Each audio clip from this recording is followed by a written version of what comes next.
Subscribe to our YouTube channel and press the bell icon to get latest notifications.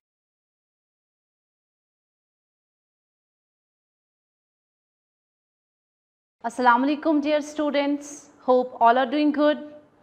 Here I come with another kingdom fungi. So this time we are studying about the 5 kingdom classification. So we have done with the kingdom Monera and kingdom Protista. Now let's start with another kingdom known as kingdom fungi. So we know about the fungi that in kingdom fungi all the fungi were kept in this kingdom. And kingdom fungi is also known as kingdom mycota, because the study of fungi is known as mycology, and this kingdom is known as kingdom mycota. So in this kingdom you will learn about the different types of fungi. So let's start this kingdom. So about the fungi, that these fungi, they are both unicellular as well as multicellular organisms, but mostly the fungi are multicellular organisms, while as only few are unicellular, like yeast. Yeast is a unicellular fungi, while as the rest are multicellular organisms. So in kingdom fungi you will find more multicellularity. That means you will find more multicellular organisms.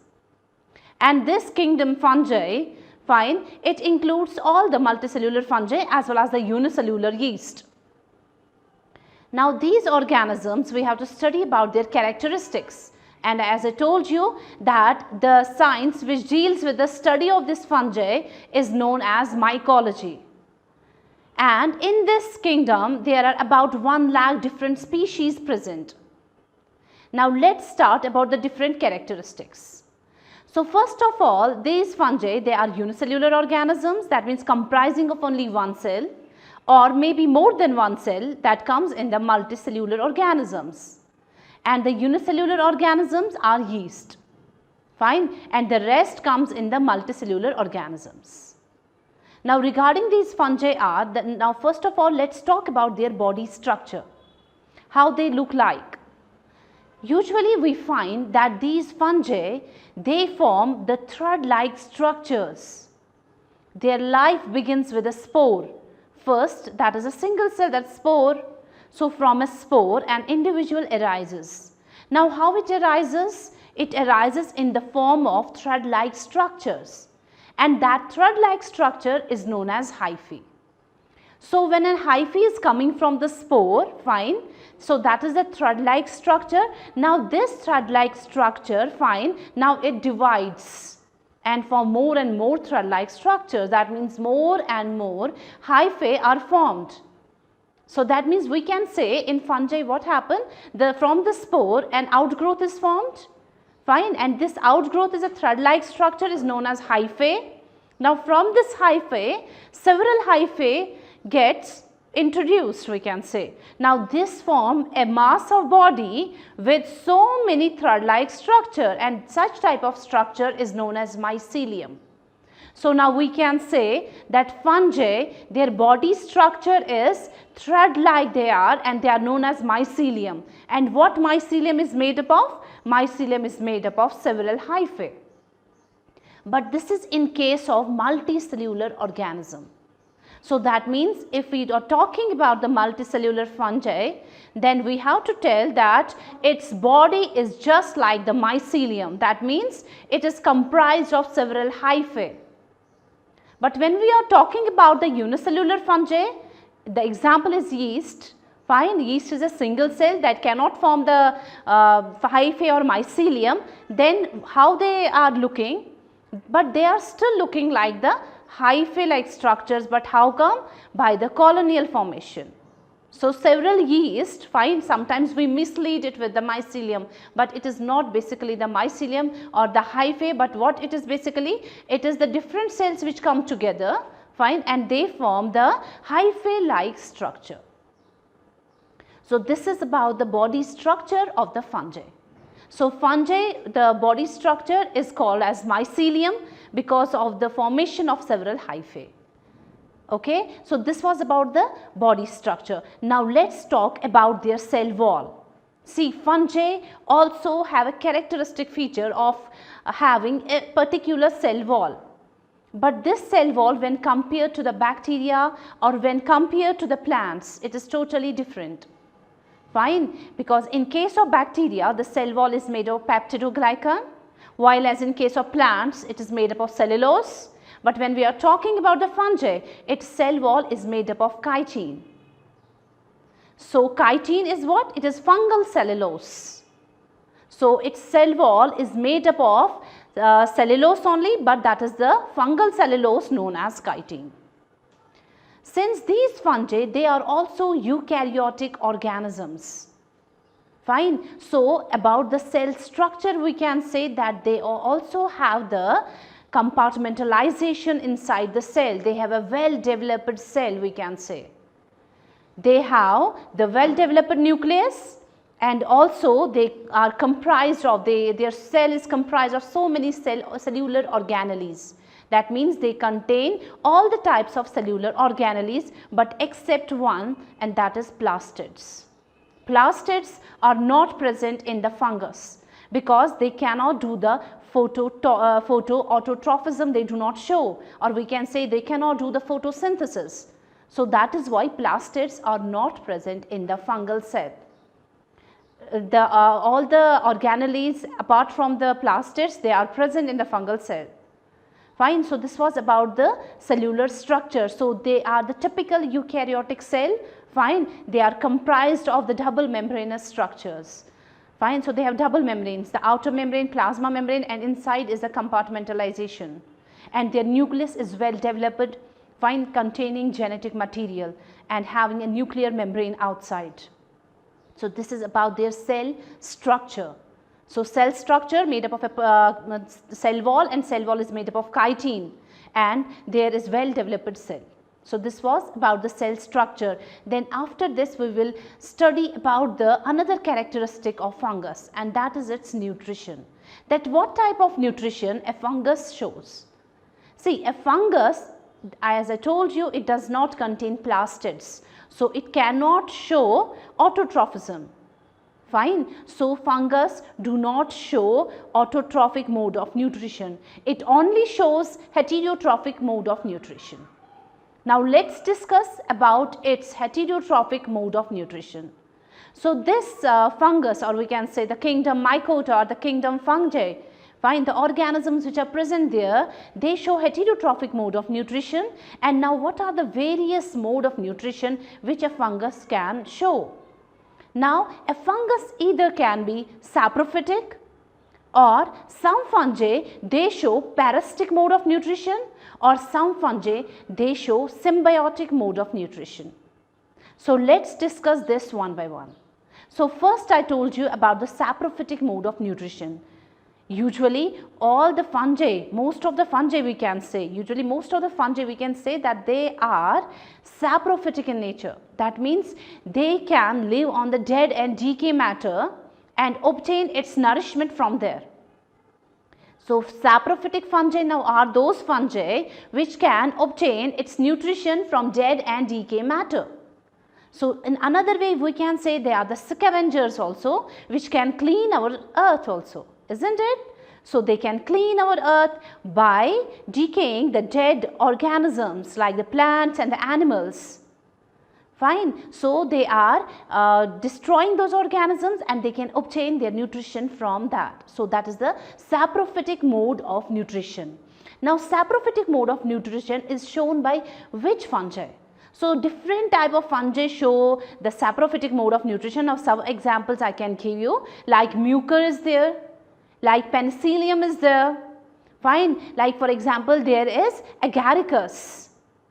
Fine. So mushrooms, what we call. So mushrooms also show saprophytic mode of nutrition. So this was about the saprophytic mode of nutrition. So now let's talk about another type of nutrition, and that is known as parasitic mode of nutrition. Now what is parasitic mode of nutrition? As I told you before also in another kingdoms, that parasites are those which live on the host cell and derive its nutrition from there. So fungi also show parasitic mode of nutrition. They derive their nutrition from the host cell. Fine. And the examples are Pekinia. Fine. And for example, there is albugo, there is Eustelago, and these organisms, whether it's Eustelago, whether it's Pekinia, fine, they are usually, they have seen that they are pathogenic among plants. In plants, you will see that most of the disease are caused by fungus, while as in animals, most of the disease are caused by the bacteria. Fine, but in plants most of the disease are caused by these fungus, and we can say that these parasites, they are pathogenic organisms which can cause disease. Fine, and they cause disease in animals too, but they usually cause disease in plants. So plants are mainly suffered by the fungal disease. So this was about the parasitic mode of nutrition. Now let's talk about the symbiotic mode of nutrition. Now when we talk about the symbiotic mode of nutrition, symbiosis is a mutual, we can say mutual understanding between the two organisms, where two organisms live together, fine, and both are getting benefited. So the two organisms are living together and both are getting benefited, and this type of relationship we can call it as a symbiosis. And fungus also show symbiotic mode of nutrition. The examples are lichens, the examples are mycorrhiza. Let me take the example of lichens. In lichens, now there are two organisms involved. The one is fungus obviously, and the another is algae. Fine, that means these two organisms live in a mutual relationship, and they usually are grown on rocks. And what you see algae, it is a photoautotroph. Fine, and it can derive its food by the process of the photosynthesis, while as fungus is not a photoautotroph, it's a heterotroph, but it can derive its nutrition by absorption. So when it's living on the rock, it may take the moisture from the rock, and giving this moisture, it will keep this moisture available to the algae. Fine. So the algae in return gives food to the fungus. So this is a mutual relationship between the two, between the algae and between the fungi. And the algal part is known as phycobiont. The algal part of lichens is known as phycobiont, while as the fungal part is known as mycobiont. So this is about the lichens. So lichens show the mutual relationship, and this type of relationship is known as symbiosis. So this is about the nutrition. So nutrition, fungus is shown in three ways. So it shows only heterotrophic nutrition, it's either saprophytic, parasitic, or through the symbiosis. So this was about nutrition. Now let's talk about its reproduction, that how fungus reproduce. Fine, how it make more of its own kind, we can say. Now fungi, fine, it shows both sexual and asexual type of reproduction. Now let's talk about the asexual mode of reproduction. When we are talking about the reproduction, fine, so asexual mode of reproduction is there, and in this we know only one parent is involved, and in sexual reproduction two parents are involved. Now when we are talking about the asexual mode of reproduction, fine, now there are various types of asexual reproduction. Now let me discuss those. Now the different type of asexual reproduction are fission, budding, fragmentation, and also one more important is spore formation, because spore formation is most commonly seen in fungi. So these are the different types of asexual reproduction.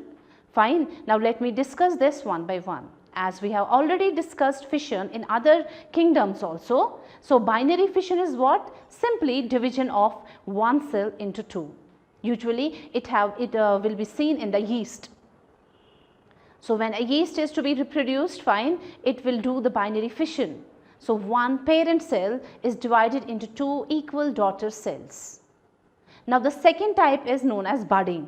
In budding, what happens? An outgrowth is formed, fine, and this outgrowth is then detached from the parent plant, and it is able to be grown into a new individual, and that is known as budding. And the third one is fragmentation. In fragmentation, what happens? A fragment of the organism is broken down, fine, and that fragment is able to produce a new offspring, we can say, or to develop into a new individual. So that is known as the fragmentation. And the last one is spore formation. Spore formation is what? Spore formation is production of spores by producing spores. So when spores are producing, fine, so these spores are now able to develop into a new individual. When they are getting in contact with a substratum, with favorable conditions, what we can say, now these spores are able to germinate into the new individual. Now different type of spores are produced in fungi. Now what are those different type of spores? Let me tell you, the spores which are produced by fungi are zoospores, sporangiospores, conidia spores, ascospores and basidiospores. So these are the different types of spores which a fungi can make. So these spores, they are able to grow into a new individual when comes in contact with a substratum. We can take the example. For example, if we will keep a moist bread outside, for example, at our home we used to keep the bread outside, fine. If the condition is warm, if there is warm temperature, fine, and the moisture is in the bread is able, now on the bread we can see after few days, after 1 or 2 days, we will see a mass of cottony mass is formed on this bread. Now what is this cottony mass basically? This is fungi. Basically the spores which were present in the air, they get settled on this bread, and after getting the suitable conditions, that means they are getting the moisture, they are getting the food there, isn't it? And also they are getting the warm temperature food and oxygen also there, fine, you understand. So all the conditions are favorable, so these spores are able to germinate now and they will produce a new individual, and these we can see in the form of that cottony mass which comprises of so many fungus. Hope you understand this. So this was how these spores are produced into the new individuals, fine. So this was about the asexual mode of reproduction. Now let me talk about the sexual mode of reproduction. When we are talking about the sexual mode of reproduction, fine, so in which two parents are involved. Now fungus shows sexual mode of reproduction also, fine, and that may be due to the syngamy. Syngamy is what? Syngamy is simply fertilization, fine, in which the cells combine together and forms a zygote. Do you understand this? So it is simply the fertilization. So fertilization occurs in case of the sexual reproduction. So that happens in the fungus. So this was all about the kingdom Mycota, or what we call as kingdom fungi. So hope you understand all the characteristics of the kingdom fungi and you enjoy the class. So take care. Allah Hafiz.